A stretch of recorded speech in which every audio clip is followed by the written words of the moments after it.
가겠습니다. 7월 초 되면 항상 첫 페이지, 홀수달에는 첫 페이지부터 출발했고, 또 짝수달, 이제 8월 되겠죠.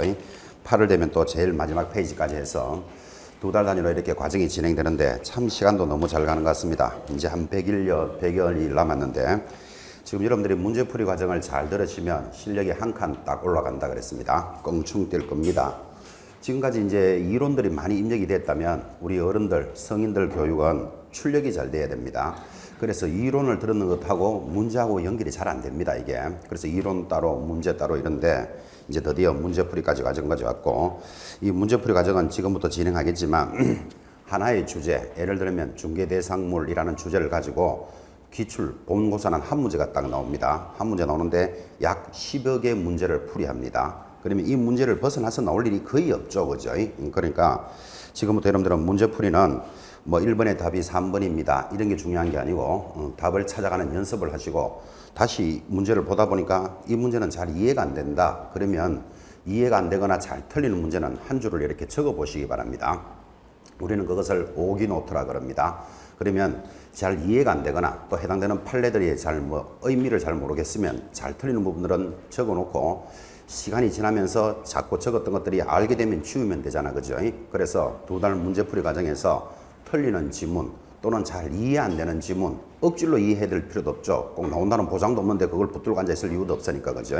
그래서 잘 이해 안 되거나 잘 모르겠는 지문들은 이렇게 한 줄씩 적어 놓으시고 그것을 이제 8월, 9월 달 진행하면서 이제 알게 되면 그것을 지워 나가면 됩니다. 그래서 처음에는 양이 좀 많겠죠. 지워 나가다 보면 이제 마지막 부분 모르는 것, 잘 안 되는 것만 딱 가지고 시험장에 가서 그것만 그날 봅니다. 그래서 그날 나오면 다행이고 아니면 그만이고, 그죠? 그래서 이제 7월, 8월 달 이 문제풀이 과정을 할 때는 오기노트도 한번 작성해보자. 이것도 한번 해보시기 바랍니다. 쉽지는 않을 겁니다. 그래서 해당되는 지문들을 익혀나가는 시간, 특히 기출문제들은 중개사법은 60%는 그대로 다시 올라옵니다. 그래서 지금 우리 문제풀이 교재가 앞에는 기출문제를 소개해주고 기출문제가 끝나고 나면 적중예상 문제 이런 식으로 편제가 되어 있습니다. 그래서 기출문제는 검증되어 있으니까 암기해야 되겠다까지도 이해하시기 바랍니다. 꼭 이해해야 할 필요도 없습니다. 그래서 우리 중개사법은 60%가 그대로 돌아온다라는 모습도 한번 이해해보는 시간입니다. 자, 이제 출발하면서 이야기합시다. 12페이지가 첫 페이지 되죠. 자, 제4조 공인중개사에 관련되는 내용이고 작년 기출문제입니다. 이 법령상 자격 취소와 자격 정지에 관한 설명입니다. 틀리는 것은 답부터 보겠습니다. 4번 공인중개사에 대해서 자격 취소와 자격 정지를 명할 수 있는 자는 자격 취소 또는 자격 정지 처분을 한 때 5일 내로 국토장관에게 보고해야 된다. X입니다. 어디가 틀렸습니까? 자격 정지 때문에 틀렸습니다. 국토장관에게 보고는 언제만 한다? 자격이 취소됐을 때만 보고합니다. 자, 그래서 우리 여러분한테 이런 이야기를 했습니다. 자격이 취소가 됐습니다. 그러면 자격 취소는 굉장히 중요한 사건이기 때문에 5일 내로 국토장관에게 보고하고 타 시도지사에게는 통보를 해준다. 그래서 자격이 취소되면 여러분들은 가문의 영광입니다. 이런 이야기를 했습니다. 지금 여러분들이 국토장관님 책상에 5일 만에 이름이 딱 올라가고 온 동네방네 시도지사에게 통보를 해주는데 이 자격 취소는 왜 시도지사에게 통보를 하는가 하면 서울에서 자격이 취소된 자 3년 동안 시험에 응시할 수 없는데 내년에 강원도에서 시험 치는 것을 막겠다는 그런 취지겠죠. 그래서 자격이 취소되면 가문의 영광입니다. 국토장관님 책상에 이름 며칠 만에 올라가고 5일 만에 올라가고 온 동네방네 시도지사에게 통보를 한다 그랬지. 자격이 정지되었을 때 통보나 보고라는 말은 없다. 그렇죠? 그래서 기출문제로서 잘 보셔야 됩니다. 자, 그럼 틀린 것은 4번이니까 맞는 지문들은 익힙시다. 1번 자격 취소나 자격 정지를 할 수 있는 자는 반드시 누구만이 한다. 교부한 시도지사. 꼭 체크하셔야 됩니다. 이때 2번 자격 취소는 공인중개사를 대상으로, 자격 정지는요 누구만을 대상으로 한다? 소공사만을 대상으로 자격이 정지됩니다. 얼마나 강조를 했으면 여러분에게 소공사는, 그죠? 소속 공인중개사는 이인을 금 하면 자격이 정지됩니다. 얼마나 강조하고 싶었으면 소공사가 자정이 밤 12시라 그랬죠. 이인을 설설기게끔 하면 자격정지. 자, 이 하면 이중소속 이렇게 출발하는데 일단 소공사만이 자격이 정지된다는 것도 중요합니다. 3번 자격 정지를 받고 그 정지 기간 중에 뻐적뻐적은 빠졌지만 뻐적뻐적 중개업무를 하면 당연히 무슨 사유다? 자격 취소 사유에 해당합니다. 당연하고 5번 자격 정지 사유는 형벌이 병가되는 경우도 있다. 그렇습니다. 자, 자격 정지 사유가 뭐라고요? 이인설설계계금인데 형벌이 부과되는 것, 징역이나 벌금을 받는 것 뭐지요? 여기 보면 이중소속은 1년에 1,000만 원 받고 자격 정지됩니다. 그리고 금지 행위는 여러분이 너무나 공부하셨지만 1년에 1,000만 원짜리 또 얼마? 3년에 2,000만 원짜리로 금지 행위는 구성이 되어 있죠. 그죠? 그래서 형벌을 받는 경우도 있다. 맞습니다. 자, 틀린 것은 몇 번? 4번. 작년의 수준의 문제입니다. 2번 내려옵니다. 공인중개사 위반 행위에 대한 자격 정지 기준이 3개월인 것은 자, 요런 문제가 제일 어렵다 그랬죠. 자, 그러면 자격 정지 기준이 3개월짜리를 찾아라. 그랬으니까 이중소속 암기표 있죠? 암기표 내시기 바랍니다. 암기표 2번 보면서 갑니다. 자, 암기표 2번이 자격 정지 사유 찾았나요? 자, 출발합니다. 이인설설계계금이 6개월 이하의 자격 정지 사유입니다. 6개월 이하의 자격 정지인데 앞에 이중소속이 얼마짜리? 6개월짜리. 앞에 2가 있다. 이 말은 뒤에 두 놈도 있다. 요게 6개월짜리죠. 그러면 나머지들은 싸그리 3개월짜리다. 그래서 네 가지를 그렇게 기억해야 되지. 뭐는 6개월, 뭐는 3개월 이렇게 가면 잊어버린다 그랬잖아요. 그래서 이인설설계계금이 자격정지인데 앞에 이 기준 얼마? 6개월. 2가 있다. 이 말은 뒤에도 2개 있다. 그죠? 나머지 중간에는 싸그리 3개월짜리입니다. 자, 그러면 답이 2번에 확인설명서의 근거 자료를 제시하지 않으면 옆에다가 3 하나 적어 보시기 바랍니다. 그거 3개월짜리죠. 답은 2번이고 자, 1번 하나의 거래 중개가 완성되었을 때 서로 다른 2개 이상의 계약서를 작성하면 이게 설설계계금 할 때 두 번째 계약서 이중 작성은 얼마지요? 6개월이죠. 옆에 6 적습니다. 6. 3번 계공사가 동시에 다른 계공사의 소속 공인중개사가 되는 경우 이거를 뭐라 그럽니까? 이중소속 제일 앞에 있죠. 6 적어놓고 4번 마찬가지 거래계약서의 거래 내용을 거짓으로 기재하면 거래계약서 계계금 할 때 두 번째 계입니다. 6. 5번 거래상 중요사항에 대해서 거짓된 은행 거짓된 은행을 뭐라 부른다? 금지행위잖아요. 그죠? 얼마짜리? 6. 그래서 아닌 것은 2번입니다. 지금은 3개월짜리를 찾아라 그렇게 들어왔지만 언제든지 이렇게 들어올 수도 있습니다.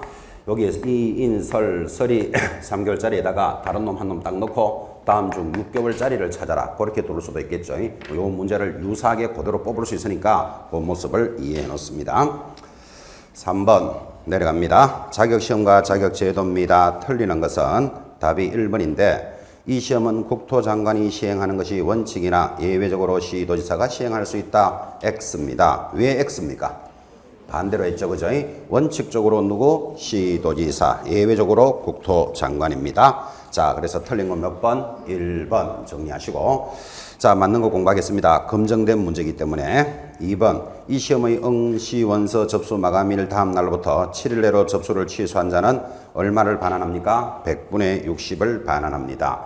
자, 이것도 아주 의미가 있습니다. 모든 시험은 시험을 칠 때 수수료를 납부합니다. 근데 자기가 응시를 안 하더라도 수수료는 반환하지 않는다. 이게 모든 시험의 기준인데 공인중개사 시험은 원서를 냈다가 응시하지 않으면 철회하면 반환해 준다라는 내용이 중요합니다.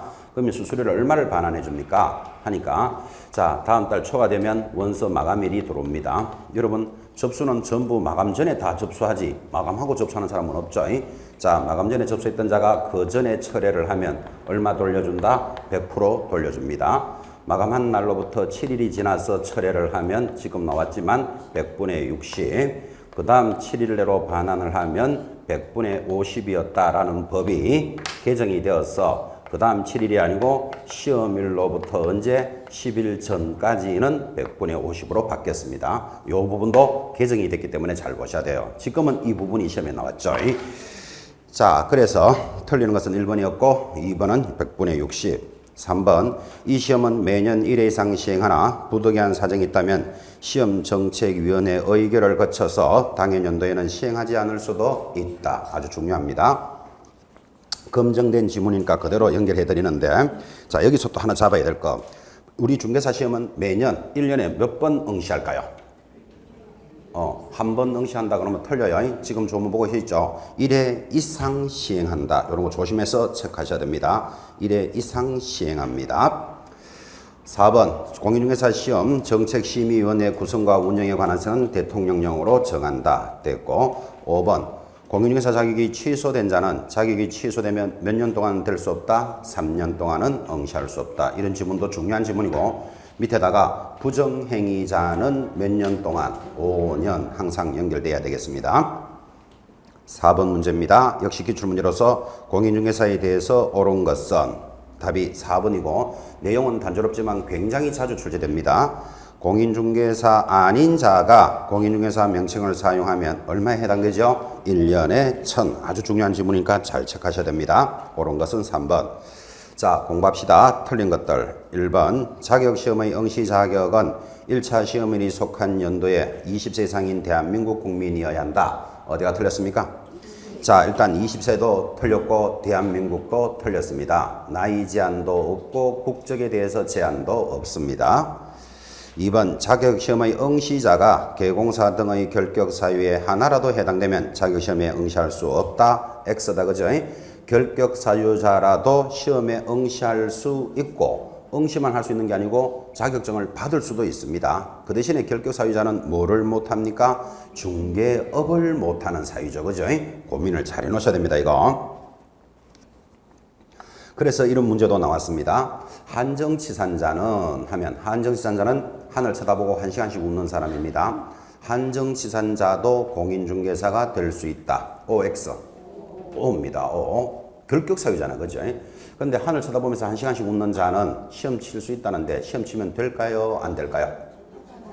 그렇지. 쳐봐야 합니다. 안 된다 그러면 웃던 사람 화내는 수도 있습니다. 그럼 1시간씩 웃는 자라도 잘 찍을 수도 있고 합격을 할 수도 있을 겁니다. 하면 자격증이 교부된다? 안 된다? 자격증 교부됩니다. 그러니까 한정치산자도 공인중개사가 될 수 있다라는 지문이 들어온다고요. 그렇지만 그 사람은 정상이 될 때까지 중개업을 못하는 사유죠. 그래서 그를 뭐라 부른다? 결격사유다. 결격사유도 당연히 공인중개사가 될 수 있습니다. 3번 부정행위자는 그 시험을 무효로 하고 당해 시험일로부터 3년간 응시 자격이 제한된다. 이거 어디가 틀렸습니까? 일단 5년이죠. 또 틀린 것 시험일로부터도 X입니다. 거기다가 뭐 적어야 된다? 처분일로부터. 그래서 지금 그 처분일로부터 5년이라는 것도 수정돼 들어왔기 때문에 시험일이 아니라는 것도 잘 보고 계셔야 됩니다. 5번 1차 시험은 논문형을 출제하는 것을 원칙으로 하되 주관식 단답형이나 기입형을 가미할 수 있다. 역시 틀렸습니다. 이렇게 기억하라 그랬습니다. 우리 시험은 1차는 민법과 개론이 있습니다. 2차 과목은요, 제일 좋아하시는 중개사법 맞습니까? 그리고 공포의 공법이 있습니다. 그리고 공시세법이 있는데 1차 과목은 무조건 모든 국가고시는 선기를 원칙으로 합니다. 선기가 뭘까요? 선택형의 기입형을 원칙으로 합니다. 2차 시험은 논기를 원칙으로 합니다. 모든 국가고시가 그렇습니다. 논기, 논술형의 기입형을 가미하는데 우리 중개사 시험은 1차와 2차를 구분은 하되 동시에 시행합니다. 동시에 시행하면 1차의 방법으로 하겠다. 이렇게 되어 있습니다. 그래서 지금 2차 과목도 뭘로 간다? 선기, 선택형에다가 기입형을 가미하는데 사실은 기입형조차도 출제할 때 채점하기가 어렵겠죠. 그죠? 그래서 전부 다 뭘로 가고 있다? 선택형으로 지금 가고 있습니다. 자, 그래서 가볍게 한번 들어놓습니다. 1차는 뭐라고요? 선기, 2차는 논기. 근데 동시에 시행하면 1차의 방법으로 한다. 그것이 기출된 문제 5가지를, 4가지를 보고 있습니다. 자, 넘어가면 5번. 공인중개사 취소 사유가 아닌 것은 뭐 문제에 안 물을 수 없죠. 자, 여러분 암기표 1번 보고 있습니까? 암기표 1번이 공인중개사 취소 사유입니다. 노래 제목이 뭐지요? 양대로 부정을 어떻게 하면 징하게 하면 자격증 날아갑니다. 자, 양이 뭐지요? 양도하거나 대여하거나 부정하게 취득하거나 정지 받은 자가 뻐적뻐적 일하고 있거나 징은 반드시 이 법을 위반해서 징역형이다. 아주 강조했죠. 자격 취소 사유 무조건 시험에 나온다고 암기표하고도 1번에다가 걸어놨습니다. 자, 아닌 것은 답이 4번입니다. 거래계약서에 거래 금액 등 거래 내용을 거짓으로 기재하면 그런 말이 양대 부정징에 있다 없다? 없잖아요. 그래서 답은 4번인데 자, 1번부터 자격 정지를 받고 뻐적뻐적 정지기간 중에 업무를 하면 2번 부정한 방법으로 자격을 취득하면 3번 자격증을 양도되어야 하면 5번 타인에게 자기 성명을 사용하여 업무를 합니다. 자기 성명을 사용했다. 이 말은 이름을 빌려줬다. 이 말이잖아요. 양도되어는 취소 사유죠. 가장 기초적인 문제고 기본적인 문제입니다. 이런 문제들을 잘 풀어야 됩니다. 여러분들은 막 복잡하고 길고 어려운 문제만 푸는 게 능사가 아니죠. 그죠? 근데 우리 수험생들은 가끔씩 오류가 그죠? 굉장히 어렵고 난해한 문제가 나오면 좋은 문제고 쉬운 문제가 나오면 좀 시시하다 이래 보는 경향이 있는데 결코 어려운 문제만 출제되는 건 절대로 아닙니다. 이런 검증된 문제들을 잘 자기 걸로 소화시켜 주셔야 됩니다.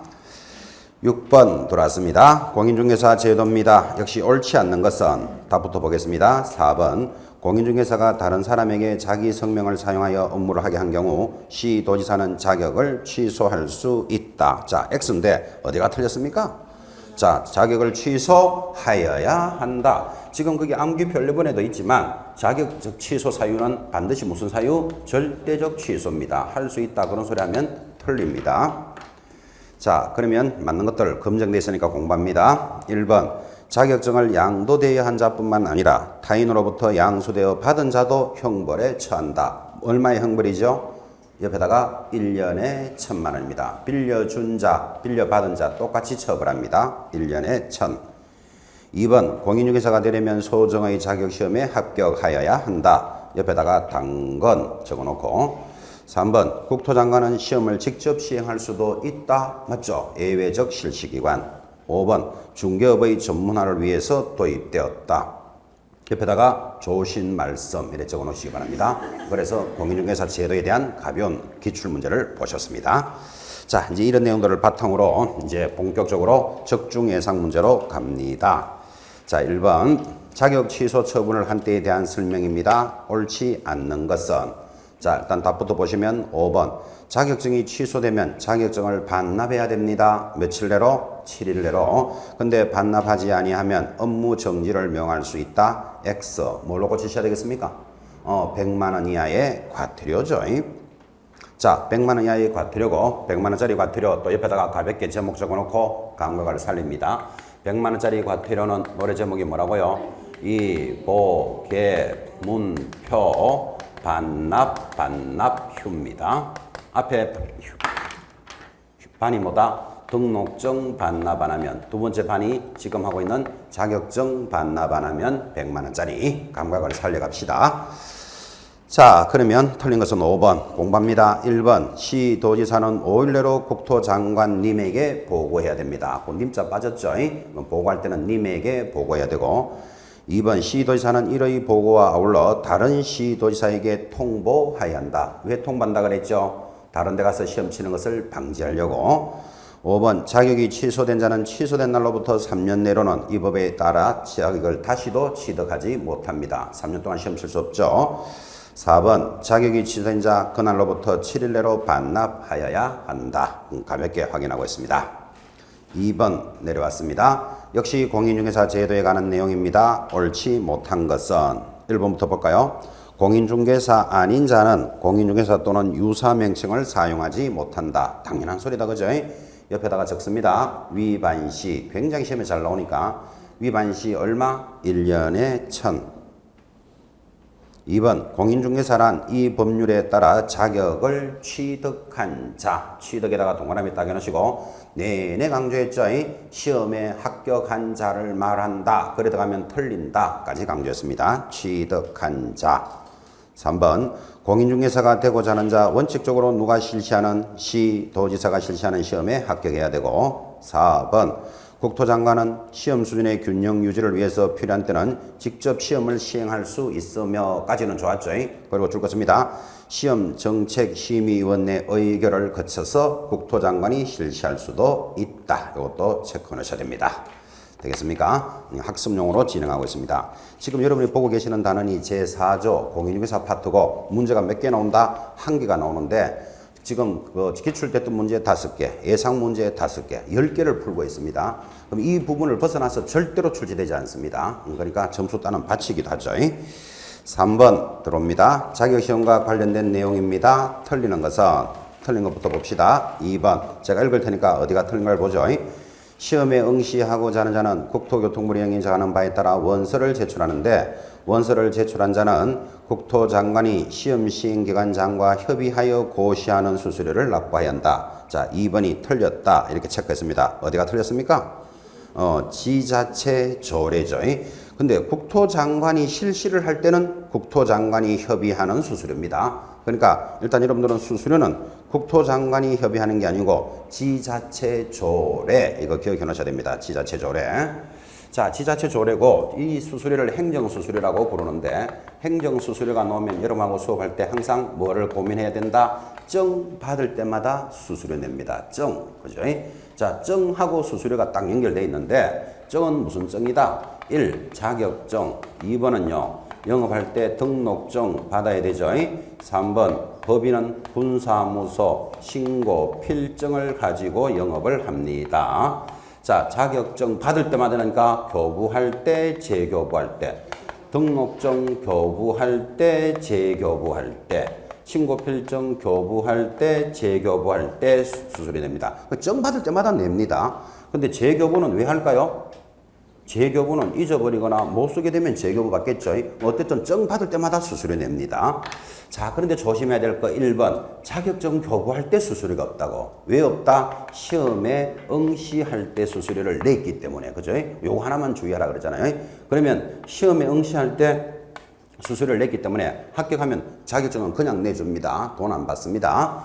자, 그래서 요거 1번을 조심하는데 이때 수수료는 그럼 이런 것들을 할 때 받는데 얼마를 수수료를 냅니까? 지금까지 여러분들은 수수료 얼마다라는 소리를 들어본 적이 없다고. 왜 들어본 적이 없는가 하면 수수료는 지자체 조례로 받기 때문에 그래요. 자, 지자체 조례라는 말이 무슨 말이다? 지방자치단체 조례니까 우리가 알 수가 없잖아, 이게. 그죠?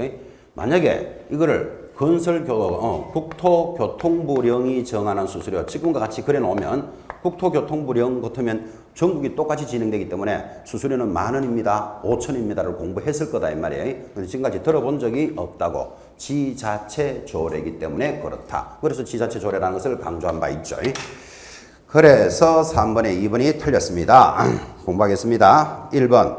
시험 시행기관장이 시험을 시행하고자 할 때는 일시, 장소, 방법 등을 시험일로부터 언제까지 확정 공고합니까? 90일 전. 그것도 시험에 나옵니다. 예전에는 60일이었거든요. 그래서 90일 전까지 공고해야 한다. 5. 3번. 2차 시험의 합격자 결정 방법은 시험 시행기관장이 수급상 편리하다고 인정하여 시험정책심의위원회 의결을 거쳐서 미리 선발 인원을 예정 공고한 경우에는 40점 이상자 중에서 선발 인원의 범위 안에서 총 득점의 고득점 순으로 결정할 수도 있습니다. 옆에다가 뭐 적어놔야 됩니까? 상대평가할 수 있다. 그런 뜻이에요. 자, 그러면 지금 여러분들은 절대평가입니다. 40점 없이 60점 이상이면 다 합격이다. 절대평가인데 지금 보다시피 수급상 편리하다고 인원을 결정하면 예를 들어서 원래 10,000명만 뽑겠다. 이렇게 결정을 딱 하면 40점 이상자 중에서 1등부터 10,000등까지 뽑습니다. 그를 뭐라 부른다? 상대평가할 수 있다. 4번. 합격자를 결정함에 있어서 동점으로 인하여 선발 인원을 초과하는 경우에는 동점자 모두를 합격자로 합니다. 그래야 안 되겠습니까? 자, 10,000명을 뽑겠다 해서 1등부터 10,000등을 뽑았는데 10,000등의 점수가 동점자가 60명이 있었다. 60명을 모두 다 합격자로 하겠다. 그런 취지. 그죠? 지금까지 우리 중개사 시험은 이렇게 상대평가 한 적이 있을까요? 없을까요? 3번 정도 있습니다. 3번 정도. 그래서 여러분들이 간혹 어떤 자료를 보시면 최근 공인중개사들이 1회부터 합격자 수, 응시자 수 이런 표가 있을 때 그 유심히 한번 보시면 합격자 수가 1067명, 숫자가 요래 애매하게 그런 것들은 상대평가한 겁니다. 그게 5,037명 이런 게 있다니까. 그죠? 5,000등까지 뽑았는데 동점자 37명을 전부 다 합격자로 해줬다. 그런 취지죠. 5번. 시도지사는 합격자 결정 공고일로부터 1개월 내로 합격자에 관한 사항을 교부대장에 기재하고 당해 합격자에게 자격증을 교부하여야 한다 라는 지문도 옳은 건데, 자, 이런 지문이 다시 시험에 들어올 때는 뭐를 건드린가 하면 자격증 교부는 누가 합니까? 그렇지, 이런 걸 잡으셔야 돼. 시도지사가 교부한다. 그 다음 몇 개월 내로요? 1개월 내로 교부하는데, 자격증을 교부할 때 합격자 공고일이라는 것도 잘 보셔야 돼요. 자, 지금 여러분 스토리가 이렇게 갈 겁니다. 여러분 원래 시험이 10월 24일 있다 알고 계시죠? 시험을 응시하시면 이날로부터 1개월 내로, 그러니까 11월 24일까지 뭐 발표한다? 합격자를 발표합니다. 이렇게 합격자가 발표되고 나면 이날로부터 1개월 내로, 그러니까 뭐 12월 24일 되겠죠? 뭐를? 자격증을 교부해 줍니다. 자, 지금 스토리가 여러분들은 이렇게 가는데, 자격증은 시험일로부터 1개월 내로 이렇게 돌아들어도 조심하셔야 돼요. 지금 뭐라 그랬다? 합격자 결정 공고일로부터 1개월 내로 지급합니다. 이런 지문도 주의하셔야 돼요. 자, 그래서 5번 지문은 맞지만 여러분들이 주의해야 될 내용이 어떤 것이다 라는 것도 익혀보고 있습니다. 4번 내려갑니다. 공인중개사에 대한 내용입니다. 타당하지 못한 것은, 답부터 볼까요? 3번 소공사는 중개보조원과 함께 고용인이라고 칭하며 그 업무 수행에 있어서는 질적인 차이가 있다 없다? 있다. 그죠? 그 없다 했으니까 틀렸잖아요. 자, 어떤 차이가 있습니까? 일단 소공사는 뭐 한다? 인장 등록합니다. 중개보조원은 인장 등록하지 않습니다. 그러니까 일단 질적인 차이가 무조건 생기게 돼 있죠. 많은 것들이 있습니다. 그래서 고용인에 관련된 내용에서 공부할 겁니다. 자, 그럼 맞는 것들 공부합시다. 1번 등록의 결격 사유에 해당하는 자라 하더라도 원칙적으로 공인중개사가 될 수 있다. 계속했던 소리죠, 그죠? 5. 개공사에 소속된 공인중개사로서 업무를 수행하거나 업무를 보조하는 자를 뭐라고 부른다? 소공사라 부릅니다. 용어의 정의죠. 자, 소공사가 탁 누르면 수행도 하고 보조도 한다라는 두 단어가 항상 있어야 됩니다. 4번 공인중개사로서 중개업을 영위하기 위한 사무소 개설 등록을 한 자를 공인중개사인 개공사라고 합니다. 그래서 개공사의 정의가 뭐다? 개설 등록한 자, 요거 잡으셔야 되고 좀 이따 바로 연결할 겁니다. 5번 공인중개사법에 의하여 자격을 취득한 자, 이 자가 공인중개사죠, 그죠? 얼마나 여러분에게 강조했으면 시험에 합격한 자를 말한다 하면 틀린다. 자, 공부한 사람들은 참 많이도 이야기했습니다. 5번 들어옵니다. 자격 취소 처분에 관련된 역시 같은 문제입니다. 아까 지나갔던 문제, 검증된 문제인데 옳지 않는 것은 아까 답이 체크했으니까 자격증을 반납하지 아니하면 뭐한다? 업무 정지가 아니고 뭐라 그랬죠? 100만 원짜리 과태료. 중복된 문제니까 가볍게 넘어가시고 6번 돌아왔습니다. 공인중개사 자격증에 관한 것으로서 옳은 것은 답이 5번에 있는데, 자, 역시 중요한 지문이죠. 이 법을 위반하여 징역형의 선고를 받은 경우에는 자격이 무한다? 취소됩니다. 자, 다시 자격 취소 사유 밑에다가 적으셔야 됩니다. 뭐라고 적어야 됩니까? 양대로 부정을 징하게 하면 자격이 취소된다. 자, 적어놓고 이제 좀 중요한 거. 지금 그 지문에도 나왔고 묘임하셔야 되지만 이 법을 위반하여 징역을 받으면 취소되죠. 그래서 여러분한테 물어봅니다. 이 법을 위반하여 징역 6개월을 받았다. 취소될까요? 안 될까요? 취소됩니다. 이 법을 위반해서 징역 6개월 받았다 그랬잖아, 그죠? 두 번째 조심할 거. 이 법을 위반하여 징역 6개월에 집행유예를 3년 받았다. 시험에 이렇게 나옵니다. 취소될까요? 안 될까요? 됩니다. 그죠? 이 법에 따라 징역 6개월 받았잖아요. 그 집행유예만 3년 하는 거예요. 마지막 세 번째. 이 법을 위반하여 징역 6개월에 선고유예를 받았다. 이렇게 올라옵니다.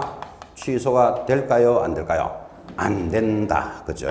그러니까 이 법을 위반해서 징역이라는 말이 나오더라도 선고유예는 취소되지 않습니다. 그래서 선고유예는 징역 6개월 아직 받은 게 아니기 때문에 그래요. 그래서 징역이라는 말이 나올 때 이 세 부분을 꼭 자기 걸로 익혀 놓으셔야 됩니다. 그래서 양대 부정 징은 잘 외워놓고도 문제가 이래 나올 때 걸려들면 안 된다. 지금 그 말을 하고 있습니다. 필기하고 계십니까? 자, 이 법을 위반해서 징역 6개월 받았다. 그 당연히 취소죠. 이 법을 위반해서 징역 6개월에 집행유예를 받더라도 당연히 취소됩니다. 근데 징역이라는 말이 나오더라도 선고유예는 취소되지 않는다. 되겠죠? 체크하셔야 됩니다. 징역이라는 말이 나오더라도 취소가 안 되는 것 특별히 유념하실 것. 7번 넘어옵니다. 자, 공인중개사에 대한 설명입니다. 옳은 것은 답이 4번에 있는데, 자, 공인중개사 아닌 자는 또 나오죠. 유사명시를 사용하면 얼마? 1년에 1000입니다. 1년에 1000. 굉장히 잘 나오니까 기억해 놓으셔야 됩니다. 자, 나머지들은 아까 다 정했으니까 체크하시되 3번 보시면 부정행위자는 시험을 무효로 하고 당해 시험일로부터 3년이 아니고 뭐라 그랬죠? 처분일로부터 3년간, 처분일로부터 몇 년간? 5년간 응시를 불가합니다. 중국 배우는 문제니까 체크하시고, 그 다음에 5번도 자격시험은 매 2년마다 시행하되 하니까 틀리는 거 아시겠습니까? 1년마다 시행합니다. 가볍게 보시고 8번 공인중개사에 대한 내용입니다. 옳은 것은 답이 3번인데 시험 시행기관장은 시험 시행에 관하여 필요하다고 인정하는 업무를 위탁한 때는 준정부기관 공기업 또는 협회에 위탁할 수 있다. O예요. 자, 틀린 거 수정합니다. 1번 자격을 취소한 시도지사는 지첩시 국토장관님에게 보고해야 된다. 어디가 틀렸습니까? 지첩시가 아니고 5일 내로 짚으셔야 되죠. 2번 자격은 자격증을 교부한 시도지사뿐만 아니라 사무소를 관할하는 시도지사도 취소할 수 있다. X. 취소는 누구만이 한다고요? 교부한 시도지사만이 합니다. 4번 검치산 선고를 받은 자는 결격사유에 해당하므로까지는 맞죠. 그런데 공인중개사가 될 수 없다. X. 될 수 있다. 5번 자격시험에 부정행위로 적발된 자는 향후 몇 년 동안 5년간 응시 자격이 제한됩니다. 밑에 여러분들 5년 해놔놓고 그죠? 이것도 하나 주의하셔야 됩니다. 지금 우리가 내내 여러분한테 강조했지만 그죠? 시험을 치지 못하는 자, 우리말 하면 응시 제한이죠. 응시 제한을 받는 자 두 사람이 아주 유명한 사람입니다. 요 두 사람 빼고는 누구라도 응시할 수 있으니까 못 치는 사람 두 사람이 귀한 사람이라니까요. 그죠? 자, 여러분 적으시면서 자기도 해당되는지 조심하셔야 돼요. 시험 칠 수 있는지. 첫째 응시를 제한한 사람 누구? 자격이 있다가 취소된 자 몇 년 동안 제한한다? 3년간. 그 다음 지금 계속했지만 시험에서 부정행위자는 처분일로부터 몇 년간? 5년간 제한한다. 아주 귀한 사람이 두 사람입니다. 자, 이 사람들 빼고는 누구라도 응시할 수 있잖아. 그죠? 자, 근데 조심할 거. 자격 취소자는 3년 동안 시험도 못 치지만 이를 뭐라고 부른다? 결격사유입니다. 그럼 결격사유라는 말은 중개업도 할 수 없습니다. 3년 동안. 그런데 시험에서 부정행위를 한 자는 5년 동안 응시할 수 없죠. 그렇지만 이 사람은 결격사유다 아니다. 아니다. 이거 잡고 계셔야 돼요. 이거를. 그래서 시험에서 부정행위 한 자는 뭐 좀 나쁜 놈이잖아. 자꾸 이렇게 갖다 붙이면서 결격사유로 갖다 부르면 안 됩니다. 결격사유는 아니다. 자, 그러니까 부정행위자는 5년 안에 뭐가 될 수도 있다. 중개보조원으로 근무할 수 있다 없다? 있다를 꼭 기억해 놓으셔야 돼요. 결격사유가 아니니까 중개업을 하는 데는 지장은 없어요. 소속 검사는 될 수 없겠죠. 시험을 못 치니까. 중개보조원이 될 수 있다. 그런데 보통 공부하시는 분들 그죠? 부정행위자는 5년간 시험에 응시할 수 없고 맞잖아요. 시험에 응시할 수 없고 즉시 중개보조원이 될 수도 없다 하면 그걸 맞다고 잡는다고. X입니다. 즉시 중개보조원이 될 수 있다. 그죠? 그거 아주 유념해서 체크해 주실 것. 자, 4조 가볍게 정리하셨고 넘어가시면 이제 20페이지가 이제 총칙으로서 이제 제일 앞부분이 출발되고 그게 우리 과정에서 총칙은 3문제가 예상됩니다. 총칙의 1번이 뭐다? 목적입니다. 2조가 뭐다? 용어의 정의. 3조는 중개대상물입니다. 각 조문에 한 개씩 예상합니다. 아주 가벼운 시간이 입문합니다. 자, 1번 문제부터 또 장인의 기출문제부터 먼저 봅시다. 25의 문제죠. 자, 25의 문제를 보시면서 자, 지금까지 공부하신 여러분들은 내가 이 정도 수준이면 나도 맞출 수 있다를 한번 확인해 보시고 안 되면 기출된 문제는 그대로 암기해야 된다 그랬잖아요. 다시 60%는 올라옵니다. 자, 1번 장인의 문제로서 틀리는 것을 찾으시오. 자, 1번 거래 당사자 사이의 중개 대상물에 대한 교환 계약이 성립하도록 알선하는 행위도 해당한다. 맞습니까? 당연하죠. 그것도 중개에 해당합니다. 2번 개공사란 이 법에 의하여 사무소를 무한자 개설 등록한 자. 정확하게 들었습니다. 5. 3번 중개보조원이란 공인중개사가 아닌 자로서까지는 맞죠? 중개업을 하는 자 하면 X. 우리 뭐라고 배웠습니까? 단순한 업무를 보조하는 자. 그래서 틀린 것 3번.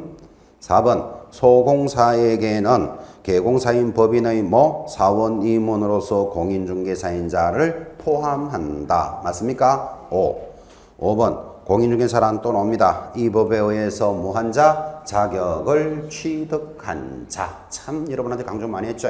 이거를 강조 안 하고 설렁설렁 수업을 들으면 공인중개사가 뭡니까? 하고 있는 앞에 사람한테 물으면 시험에 합격한 사람을 말합니다. 또는 시험에 합격하고 중개업을 하는 자를 말합니다. 라고 대답하는 사람 너무너무 많습니다. 자격을 취득한 자입니다. 틀린 것 3번. 자, 이번에는 24회 때 문제를 보겠습니다. 밑에 2번 용어에 대한 내용입니다. 틀리는 것을 찾으시오.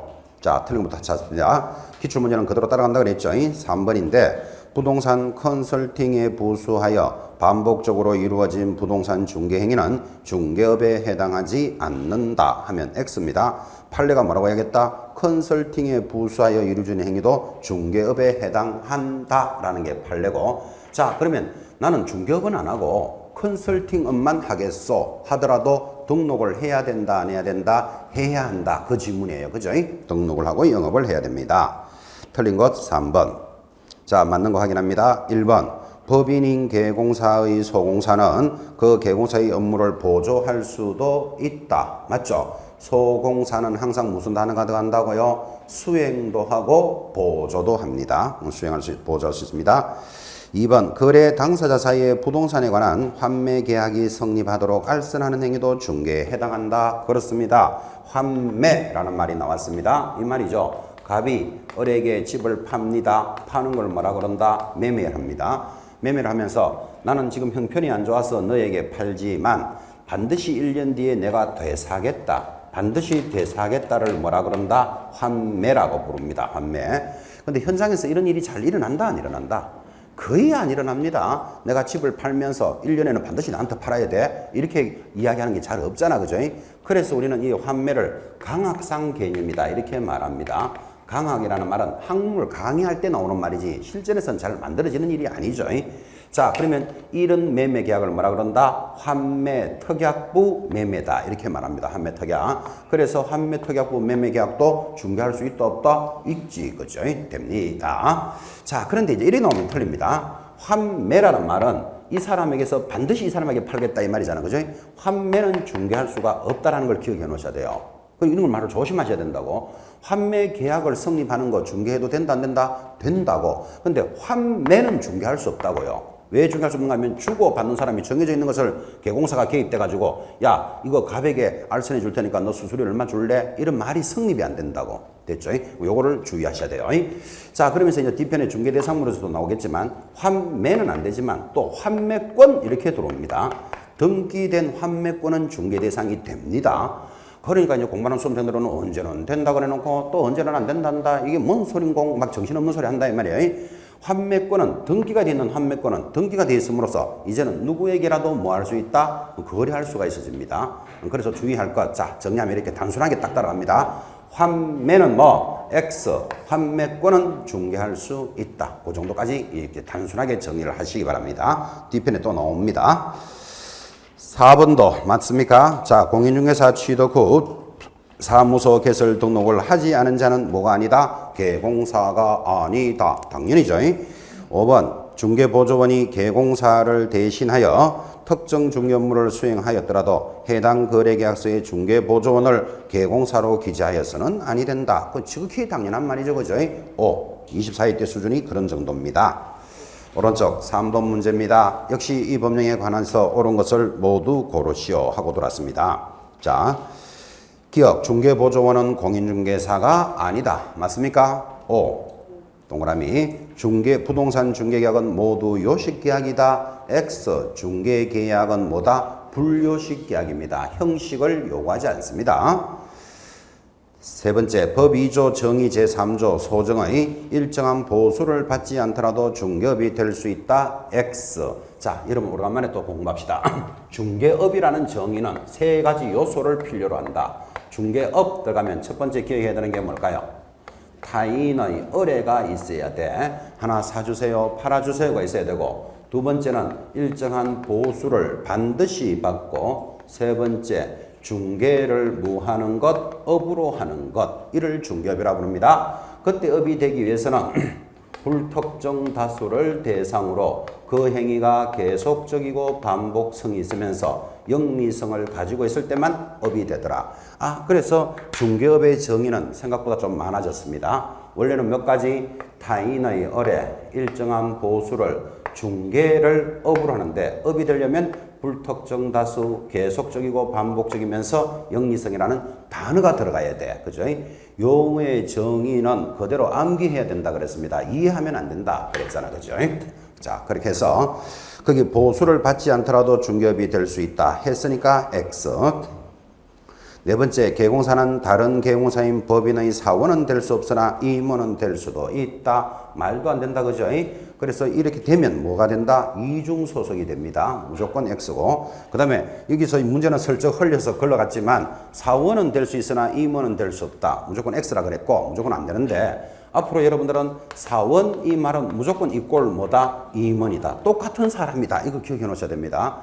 사원과 임원을 구분을 못하면 무조건 한 문제 날아갑니다. 자, 그러면 구분을 하면 제일 좋겠지만 구분을 못하겠거든. 사원과 임원은 같은 말 딱 이렇게 잡으셔야 된다고요. 똑같은 말이에요. 그러면 임원이라는 말은 여러분 잘 알잖아요. 주식회사의 상무, 전무 이런 사람들을 임원이라 그래요. 근데 사원 하니까 이거를 그 밑에 있는 직원들을 이야기하는갑다. 이제 이렇게 들어가니까 이게 한 문제가 날아간다고. 사원하고 임원은 무조건 같은 말입니다. 이렇게 이야기했습니다. A 주식회사, 중개 주식회사가 있습니다. 법인이죠. A 중개 주식회사에 대표이사가 한 사람 있습니다. 뭐 전무도 있다고 칩시다. 상무도 있고, 뭐 이사도 있고, 또 부장도 있고, 뭐 부장 밑에 과장도 있고, 계장도 있고, 장거래도 있고. 장거래가 누구죠? 요거는 신입사원, 요거죠. 그래서 A 중개주식회사에 직원이 하나, 둘, 셋, 넷, 다섯, 여섯, 일곱, 여덟, 9명이 있습니다. 자, 여기서 사원 임원은 누굽니까? 자, 여기 있는 사원 임원은 대표이사부터 여기를 사원 임원이라고 부릅니다. 그럼 이 사람들은 뭐라 부릅니까? 직원입니다. 직원. 그러니까 이 사람들이 사원이잖아요. 이래 들어가면 날 샌다 이 말이에요, 지금. 그죠? 사원 임원은 이런 사람들을 사원 임원이랍니다. 그래서 우리 중개법인의 기준에는 사원 임원은 대표자는 제외하고 사원 임원의 얼마? 3분의 1은 공인중개사여야 됩니다. 여기 있는 사람까지 갖다 걸어놔 버리면 숫자 틀리잖아, 지금. 그죠? 이것들은 직원이다. 이 말을 이해하시고. 자, 그러면 A 중개주식회사의 대표이사는 반드시 뭐 해야 된다? 공인중개사여야 되죠. 공인중개사 무조건 한 명 있어야 되고, 이 자를 제외하고 나머지 3분의 1은 공인중개사여야 되니까 이 중에 한 사람은 반드시 뭐가 있어야 된다? 공인중개사가 있어야 된다. 이 말이에요. 3분의 1이니까. 그래서 우리가 간접적으로 배울 수 있는 거.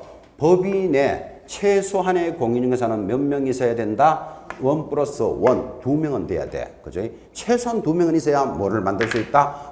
법인을 설립할 수 있는데, 여기 있는 사람이 3분의 1이 공인중개사가 아니다. 이 말이에요. 이게. 그죠? 그 개념을 익히셔야 됩니다. 자, 그래서 4번도 틀렸고, 5번째. 공인중개사 자격이 없는 자가 자신의 명함에 부동산 뉴스 대표라는 명칭을 사용하여 중개 행위를 하는 것은 공인중개사 유사 명칭을 사용한 것에 해당한다. 맞다. 그래서 옳은 것이 기억하고 미음. 그럼 답은 2번이 될 건데, 자, 답의 문제가 아니고 지금 이 유사 명칭을 얼마나 넓게 해석하시는지를 밖에 나가서 공인중개사 아까 적으셨 지웠나? 안 지웠구나. 자, 유사 명칭의 위반. 공인중개사 아닌 자가 공인중개사라는 것을 뭐라고 부른다? 유사명칭이라고 부르고 위반하면 1년 이하의 징역 1,000만 원 벌금이에요. 이거는 거의 시험에서 빠진 적이 없어요. 형벌을. 자, 그러면 공인중개사 아닌 자가 공인중개사라는 것을 유사명칭이라고 부르고 위반하면 1년에 1,000만 원입니다. 자, 그런데 지금 판례가 지금 아주 넓게 해석하잖아요. 여러분, 자격이 없는 자가 명함에 이렇게 박아서 다닌답니다. 무슨 부동산, 뉴스, 대표, 그죠? 뭐 이렇게 해놓고 대표이사 김갑동이라는 명함이 있다면, 자, 여러분이 이 김갑동 씨로부터 명함을 받았어요. 받았는데 보니까 뭐라고 돼 있다고요? 부동산 뉴스 대표자 김갑동 하면 여러분들은 이 사람이 부동산을 거래하는 사람 개공사 같으면 공인중개사일 것이라고 본다, 보지 않는다. 공인중개사일 것이라고 본다라는 게 판례다 이 말이에요. 여기에는 공인중개사란 말은 적어놓지는 않았잖아 지금. 그래서 남들로 하여금 이 사람이 공인중개사일 것이라고 본다라는 판례이기 때문에 부동산 뉴스 대표 이렇게 명함을 갈다가 적발되면 어떻게 된다? 1년에 1,000이에요. 근데 이 자가 공인중개사일 것 같으면 관계없겠죠. 근데 공인중개사 아닌 자가 이렇게 하는 것을 유사명칭이라고 본다 이런 말이에요. 그럼 이 말을 알아들었다면 앞으로 여러분이 자격증을 못 땄다, 취득을 못하고는 부동산 뉴스 대표이사가 됐으면 밑에다가 뭐 적어놔야 된다? 공인중개사는 아님. 요래 딱 적어놔야 돼. 안 적어놓으면 1년에 1,000만 원이에요. 요래 적으려면 쪽팔린다, 안 쪽팔린다? 쪽팔리죠. 그러니까 합격하셔야 된다고요. 아니면 대표자 않고 중개보조원 요래 적어놔야 돼. 요래 안 적어놓으면 1년 징역 1,000만 원 벌금이에요. 그래서 넓게 해석한다는 것을 잘 보셔야 돼요. 유사명칭. 자, 기출된 문제로서 다시 올라올 수도 있기 때문에 한번 체크해 보신 문제였습니다. 자, 넘어가서 다시 15의 추가 문제입니다. 4번. 이 법과 관련된 설명입니다. 틀리는 것을 찾으시오. 자, 갑시다. 1. 공인중개사 법률은 민법에 뭐한다? 특별법이다. 성격을 얘기합니다. 또 이 법은 부동산 중개에 대해서는 기본법적 성격을 갖습니다. 기본법 옆에다가 일반법도 하나 적어놓습니다. 기본법이나 일반법은 같은 말이죠. 자, 3번 부동산 중개계약은 뭐? 사법계약에 속한다. 중개계약은 사법계약 이런 뜻이겠죠. 자, 우리 중개계약 많이 공부합니다. 물건을 파는 자 값, 사는 사람 을, 개공사가 중개를 하는데 중개계약이 뭐라고 배웠습니까? 자, 의뢰인과 개공사 간에 일어나는 것, 이걸 뭐라 그런다? 중개계약. 하나 사주세요죠. 하나 팔아주세요도 중개계약이다. 그림으로 기억하라 그랬죠. 자, 중개계약은 누구와 누구 사이에 일어난다? 의뢰인과 개공사, 개인과 개인, 사인과 사인 간에 일어나니까 이를 뭐라 부른다? 사법적 계약이다. 그럽니다. 사법계약의 반대말이 뭘까요? 뭐 공법계약이겠죠. 공법은 국가와의 관계를 공법적인 계약이랍니다. 4번 부동산 중개 행위는 개공사의 중개 행위는 무슨 행위이다? 사실행위이다. 아, 조심해야 됩니다. 자, 여기 한번 보십시오. 개공사 A가 지금 중개를 한다 그랬잖아요. 그러면 중개의 정의 이렇게 공부하셨죠. 중개란 중개 대상물에 대하여 거래 당사자 간에 이 물건을 뭐 한다? 매매도 하고 교환도 하고 임대차도 하면서 그 밖의 권리에 대해서 덕실이 서로 바뀌는 것. 어떻게 바뀝니까? 이 사람이 대금을 납부하니까 소유권이 넘어오잖아. 그죠? 소유권이 넘어오는 것을 뭐라 그런다? 매매라 그런다고요. 덕실이 변경하는 것을 이렇게 알선해 주는 게 중개예요. 알선을 해주고 뭐를 받습니까? 수수료, 보수를 받겠죠. 그래서 이렇게 중개를 하는 행위는 뭐라고 부른다? 사실행위다. 지금 이렇게 돌았단 말이에요. 사실행위라는 말을 기억하셔야 돼요. 근데 사실행위라는 말이 좀 쉬운 말은 아니죠. 그러면 여러분 이렇게 이해해 봅니다. 그러면 중개가 이렇게 알선해 주는 게 중개인데 여러분이 개공사라면 이게 아파트라고 치고 어떻게 중개를 해야 되겠습니까? 이것을 알선하는 것, 이거를 중개라 그랬잖아요. 자, 그러면 여러분이 개공사라면 이걸 어떻게 알선합니까? 이렇게 합니다. 일단 팔아주세요 하고 사주세요 오면 이 아파트 여러분 한번 가봐야 되겠죠. 가봐가지고 아파트는 몇 층이 있으며 뭐 지하철하고 거리는 몇 분 거리에 있다 하고 물건을 확인해야 되겠죠. 물건을 확인하고 이 사람한테 가서 설명하겠죠. 이 아파트는 이렇고 가격은 이러니까 괜찮소. 그러니까 당신이 사세요. 그렇게 알선을 해줘야 이 사람이 사거나 말거나 할 거네요. 그죠? 지금 하고 있는 행위가 뭐죠? 물건을 확인하고 설명해주고 전달해주는 행위. 그거를 뭐라 그런다? 사실행위다. 이렇게 부른다고. 그 중개는 사실행위다 이 말이에요. 그런데 시험에서는 또 법률행위라는 말이 나오니까 조심하셔야 된다고. 자, 앞으로 여러분들은 법률행위라는 말이 나오면 무조건 이꼴 뭐 계약 이게 딱 기억이 나버려야 돼. 계약이 기억나는데 계약의 대표적인 건 뭐다? 매매, 교환, 임대차인데 일단 매매만 기억하셔도 된다고요. 자, 그러면 내가 이 사람하고 계약을 오늘 했다. 아니면 우리 집을 두 사람이 사고 팔았다. 이 말을 뭐 했다? 법률 행위를 했다. 이 말이에요. 그래서 법률 행위 하면 자동으로 뭐? 계약. 계약은 대표적인 게 매매예요. 물론 매매, 교환, 임대차 등이 포함되어 있지만 자, 그럼 잘 봐요. 중개를 하는 행위는 무슨 행위? 사실행위지만 중개를 하는 대상은 이렇게 나온다고. 자, 중개를 하는 대상이 뭐다? 매매를 하기 위해서 중개하고 있죠. 자, 매매를 하니까 중개의 대상은 뭐다? 법률행위이다. 문제가 이래 올라온다 이 말이에요. 그러니까 언제는 사실행위라 그랬다가 또 언제는 법률행위다. 정신없는 소리 하지 마라 이 말이에요. 자, 중개를 하는 것은 무슨 행위? 사실행위. 그죠? 어떻게 물건을 확인하고 설명하고 알선해 주는 거예요. 사실적 행위고 중개를 하는 대상은 뭐를 대상으로 한다? 법률 행위를 대상으로 하는 거라. 계약을 하려고 중개를 하잖아. 그죠? 그 개념을 익히셔야 됩니다. 뒤편에도 또 나올 겁니다. 자, 그래서 4번에 개공사의 중개 행위는 무슨 행위? 사실 행위다. 까지 정리가 됐습니다. 이제 틀린 게 5번으로 들어갑니다. 개공사가 보수를 받지 않고 행한 중개 행위는 공인유사법상 규율의 대상이 아니다 하면 X입니다. 보수를 받지 않더라도 무슨 규율의 대상이다. 그죠?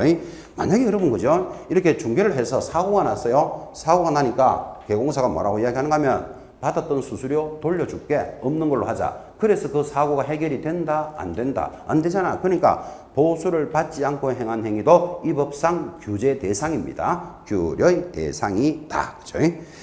자, 5번부터는 또 용어의 정의가 또 반복될 겁니다. 10분 쉬었다가 계속 따라가겠습니다.